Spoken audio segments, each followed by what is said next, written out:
Hi viewers, நாளைக்கான எபிசோடில் என்ன நடக்க போகுதுன்னு சொல்லிட்டு பார்க்கலாம். வீடியோக்குள்ளே போகிறதுக்கு முன்னாடி நம்ம சேனலை லைக் அண்ட் சப்ஸ்கிரைப் பண்ணிவிட்டு கொஞ்சம் சப்போர்ட் பண்ணுங்கள். வாங்க இப்போது வீடியோக்குள்ளே போகலாம். எபிசோட் ரொம்பவே பரபரப்பாக போய்கிட்டு இருக்கு. நம்ம பூமி எப்படியாவது பூரிக்கும் சிவாவுக்கும் கல்யாணம் பண்ணி வைக்கலாம்னு சொல்லிட்டு நினைக்கும் போது தான் அபூர்வா கடைசி நேரத்தில் பிந்துவை கூட்டிகிட்டு வந்து எல்லார்கிட்டையும் எல்லா உண்மையுமே நிரூபிச்சிட்டாங்க. இந்த உண்மை தெரிஞ்சதுமே நம்ம ககன் அப்படியே ஆடி போயிட்டாரு. என்ன பூமி, இவ்வளோ நாளாக பிந்துவை தான் சிவா விரும்பிட்டு இருக்கான், இந்த விஷயத்தை நீ எதுக்காக என்கிட்ட இருந்து மறைச்சா அப்படிங்கிற மாதிரி கேட்க, அதுக்கு பூமி சொல்றாங்க, எனக்கே கொஞ்ச நாளைக்கு முன்னாடி தான் தெரிய வந்துச்சு, அதுக்குள்ளே நீங்க கல்யாண ஏற்பாடெல்லாம் பண்ணிட்டீங்க, நான் கடைசி நேரத்தில் சொன்னா நீங்களாம் உடஞ்சு போயிடுவீங்களே அப்படின்னு சொல்லிட்டு தான் நான் இந்த உண்மையை மறைச்சிட்டேன் அப்படிங்கிற மாதிரி சொல்ல, இதை கேட்டதுமே நம்ம ககன் பூமி மேல செம கோவப்படுறாங்க. நீ பண்ணது ரொம்ப பெரிய தப்பு பூமி, என் தங்கச்சியை பாரு எப்படி அழுகுறா, அவளோட வாழ்க்கையை நீ சீரழிச்சிட்டல அப்படி இப்படின்னு சொல்லிட்டு நம்ம ககன் பூமியை போட்டு செம்மையா திட்டுறாங்க. இதெல்லாம் கேட்டுட்டு அபூர்வா ரொம்ப சந்தோஷத்துல இருக்காங்க. இப்படியெல்லாம் நடக்கும் தானடா நான் எதிர்பார்த்துட்டு இருந்தேன், அதே மாதிரியே நடந்துருச்சு பூமி. இனிமேட்டு உனக்கு ககன் வீட்லயும் இடம் இல்லை, உன் அம்மா சோபா சந்திரா வீட்லயும் உனக்கு இடம் கிடையாது, எந்த இடத்துலயும் இல்லாம நீ தெருவுலே இருந்து சாகணுடி அப்படின்னு சொல்லிட்டு அபூர்வா ஒரு பக்கம் நினைச்சிட்டு இருக்க. இன்னொரு பக்கம் நம்ம ககன் வந்து பிந்துவுக்கும் சிவாவுக்கும் கல்யாணத்தை பண்ணி வச்சுறாங்க. கல்யாணம் முடிஞ்சதுமே எல்லாருமே போயிடுறாங்க.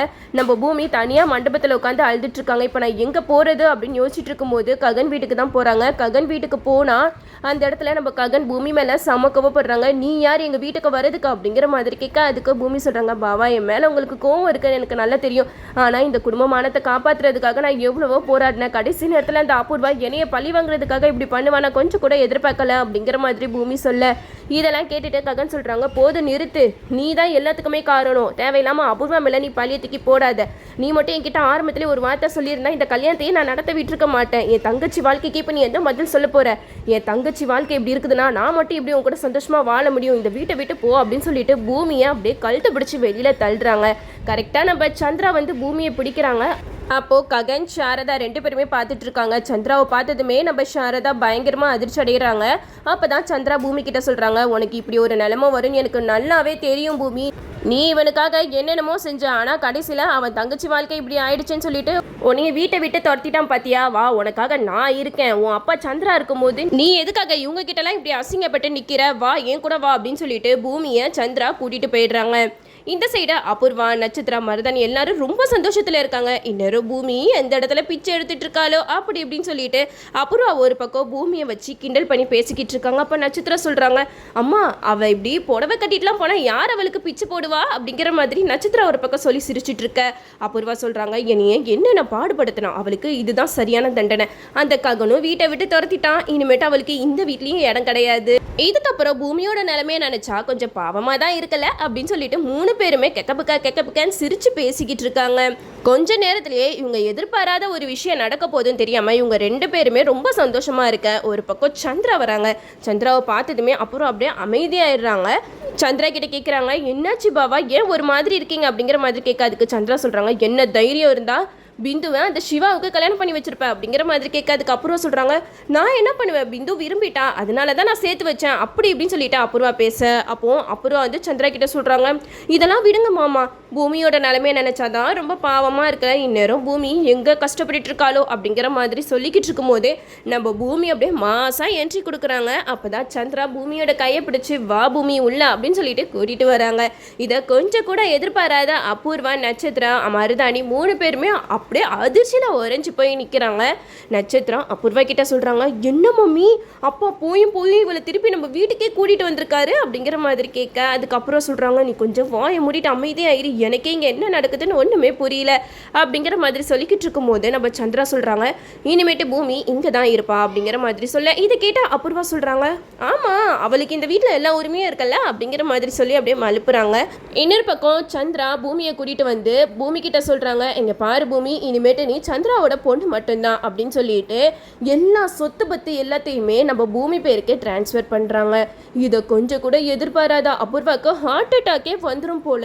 அப்போ அபூர்வா சந்திரா கிட்ட கேட்குறாங்க, என்னமாம்மா பண்ணிக்கிட்டு இருக்கீங்க, எதுக்கு போய் இவ பேர்ல எல்லா சொத்தையும் எழுதி வைக்கிறீங்க அப்படிங்கிற மாதிரி கேட்க, அதுக்கு சந்திரா சொல்றாங்க, இந்த சொத்து எல்லாத்தையுமே உரிமை கொண்டாடுற ஒரே ஆள்னா அது பூமி மட்டும்தான், இது எல்லாமே சோபா சந்திரா பூமிக்காக சேர்த்து வச்ச சொத்து, கடைசியில் அது அவளுக்கு போய் சேர்றது தான் நல்லது அப்படின்னு சொல்லிட்டு எல்லாத்துலேயுமே கையெழுத்து போட்டு பூமி கிட்ட ஒப்படைச்சிடுறாங்க.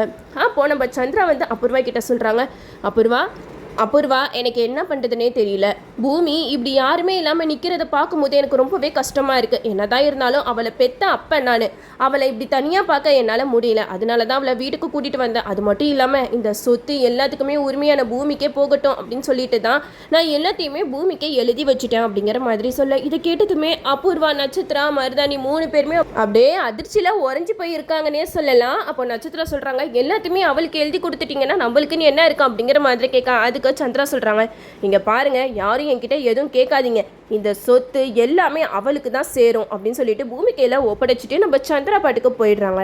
அப்போ நம்ம பூமி அபூர்வா கிட்ட நேருக்கு நேராக நின்று பேசுகிறாங்க. என்ன அபூர்வா, நீ என்னைய இந்த வீட்டை விட்டு துரத்தணும், அது மட்டும் இல்லாமல் ககன் கிட்ட இருந்து பிரிக்கணும்னு சொல்லிட்டு என்னென்னமோ பிளான் பண்ணேன். சரி, எல்லாம் உன்னோட இஷ்டப்படியே நடந்துச்சு. ஆனால் கடைசியில் என் அப்பா பண்ண வேலையை பற்றியா, எல்லா சொத்தையுமே இப்போ என் பேருக்கு எழுதி வச்சிட்டாரு. நான் இன்னும் இந்த சொத்தை என் பேருக்கு எழுதி வைங்கன்னு கேட்கவே இல்லை. இந்த சொத்துக்கு ஆசைப்படுறவங்களும் நான் கிடையவே கிடையாது. ஆனால் உன்னோட இந்த திமிர்த்தனத்தை அடக்கிறதுக்காகவே நான் இங்கே வந்திருக்கேன் அப்படின்னு சொல்லிட்டு நம்ம பூமி செம்மையாக அபூர்வாவை பார்த்து பேசுகிறாங்க. அது மட்டும் இல்லாமல் நம்ம பூமி அந்த கொத்து சாவியை அபூர்வா கிட்ட இருந்து கேட்குறாங்க. அதுக்கு அபூர்வா சொல்கிறாங்க, என்னால் அந்த சாவியெல்லாம் கொடுக்க முடியாது அப்படின்னு சொல்லிட்டு ரொம்ப திமுறாக பேச, அப்போ அபூர்வாவை அடிக்காமல் நட்சத்திரா பக்கத்தில் இருப்பாங்க. நட்சத்திராவை பலார்னு ஒரு அறை விடுவாங்க. இதை பார்த்ததுமே பயந்து அபூர்வா அந்த சாவியை பூமி கையில் கொடுத்துருவாங்க. அந்த சாவியை பார்த்ததுமே அபூர்வா கிட்ட சொல்லுவாங்க, இனிமேட்டு தான் என்னோட ஆட்டம் ஆரம்பமாக போகுது, அதை பார்த்து நீ கொஞ்சம் கொஞ்சமாக செத்து போடி அப்படிங்கிற மாதிரி சொல்ல, இதை கேட்டதுமே அபூர்வாவுக்கு செம்ம கோவம் வரும். அது மட்டும் இல்லாமல் அபூர்வா கணத்துலேயும் பலார்னு ஒரு அறை விட்டு நம்ம பூமி அப்படியே இந்த வீட்டோட மகாராணி மாதிரி நடந்து போய்கிட்டு இருக்காங்க. இதெல்லாம் பார்த்துட்டு அபூர்வா, நட்சத்திராலாம் அப்படியே செத்து போயிட்டாங்கன்னே சொல்லலாம். ஒரு பக்கம் மருதாணி அபூர்வா கிட்ட சொல்கிறாங்க, என்ன அபூர்வா, இப்போதான் கொஞ்சம் நேரத்துக்கு முன்னாடி பூமி எங்கே போய் பிச்சை எடுத்துட்டு இருக்காளோ அப்படி இப்படின்னு சொல்லிட்டு அவளை பற்றி இலக்காரமாக நம்ம பேசிக்கிட்டு இருந்தோம். கடைசியில் நம்மளுக்கே ஆப்பு வைக்கிற மாதிரி இந்த சொத்து எல்லாமே எனக்கு தான் சொந்தங்கிற மாதிரி இப்போ நம்மளுக்கு ஆப்பு வச்சுட்டாலே அப்படிங்கிற மாதிரி சொல்ல, இதை கேட்டால் அபூர்வம் அப்படியே தலை சுற்றி போய் நிற்கிறாங்க. இங்கே பாரு சித்தி, நானே இருக்கனே செம்ம கடுப்பில் இருக்கேன், நீ என்னைய கடுப்பேற்றி பார்க்காத. அந்த பூமி இந்நேரம் எங்கே பிச்சை எடுத்துகிட்டு இருப்பா நான் யோசிச்சுட்டு இருந்தா, கடைசியில் இந்த சந்திரா வீட்டுக்கே கூட்டிகிட்டு வந்து சொத்தெல்லாம் இவ பேருக்கு எழுதி வைக்கிறாரா, நான் இதை சும்மா விட மாட்டேன் அப்படின்னு சொல்லிட்டு அப்புறம் வந்து சொல்லிக்கிட்டு இருக்க. ஒரு பக்கம் நட்சத்திரா பயங்கரமாக அழுகிறாங்க. மம்மி, இனிமேட்டு நம்மளுக்கு இந்த வீட்டில் எந்த ஒரு அதிகாரமும் இல்லையா அப்படின்னு சொல்லிட்டு சொல்ல, இதை கேட்டு அபூர்வா சொல்கிறாங்க, நீ எதுக்கு கவலைப்படாத பேபி, நான் இருக்கிற வரைக்கும் கண்டிப்பாக இந்த பூமினால் ரொம்ப நாளைக்கு இந்த வீட்டில் இருக்கவே முடியாது. கண்டிப்பாக அவள் ககனை தேடி போக தான் போகிறா, அப்போ வச்சுக்கலாம் இவளை அப்படிங்கிற மாதிரி சொல்ல, இதை கேட்ட பூமி வந்து அபூர்வா கிட்ட சொல்கிறாங்க, இங்கே பாருங்கள், இவ்வளோ நாளாக எங்கள் அம்மாவோட சொத்தெல்லாம் நீங்கள் தான் அனுபவிச்சுட்டு இருந்தீங்க. ஆனால் இப்போ என் அப்பாவே என்கிட்ட எல்லாத்தையுமே ஒப்படைச்சிட்டாரு. இதை எப்படி பார்த்துக்கணும்னு எனக்கு நல்லா தெரியும். இனிமேட்டு இந்த வீட்டில் யார் என்ன செஞ்சாலும் என்னைய கேட்காம செய்யக்கூடாது. அதை மீறி ஏதாவது செஞ்சீங்க அவ்வளவு தான், இந்த பூமியோட இன்னொரு முகத்தை நீங்கள் பார்க்க வேண்டியதாக இருக்கும் அப்படின்னு சொல்லிட்டு நம்ம பூமி சோபா சந்திரா ஃபோட்டோ முன்னாடி செம்ம கெத்தாக நடந்து வராங்க. இதெல்லாம் பார்த்துட்டு நம்ம அபூர்வாக்கு என்ன பண்ணுறதுனே தெரியல. சந்திரா இப்படி பண்ணுவாருன்னு கொஞ்சம் கூட எதிர்பாராத அபூர்வா பூமி கிட்ட சொல்கிறாங்க, பூமி ரொம்ப ஆடாத, இந்த ஆட்டெல்லாம் ரொம்ப நாளைக்கு நிலைக்காது அப்படிங்கிற மாதிரி சொல்ல, இதை கேட்ட பூமி வந்து சிரிச்சுக்கிட்டே அபூர்வா கிட்ட சொல்கிறாங்க, அதையும் பார்ப்போம் அப்படின்னு சொல்லிட்டு போகிறாங்க. இதுக்கப்புறம் நம்ம பூமியோட ஆட்டம் ஆரம்பமாயிடுச்சு. நம்ம அபூர்வாவை போட்டு என்னென்னலாம் பண்ண போகிறாங்க சொல்லிட்டு நம்மளும் வெயிட் பண்ணி பார்ப்போம். ஓகே வீவர்ஸ், என்னோட ரிவ்யூ உங்களுக்கு பிடிச்சிருந்தா லைக் பண்ணுங்கள், மறக்காமல் நம்ம சேனலை சப்ஸ்கிரைப் பண்ணிடுங்க.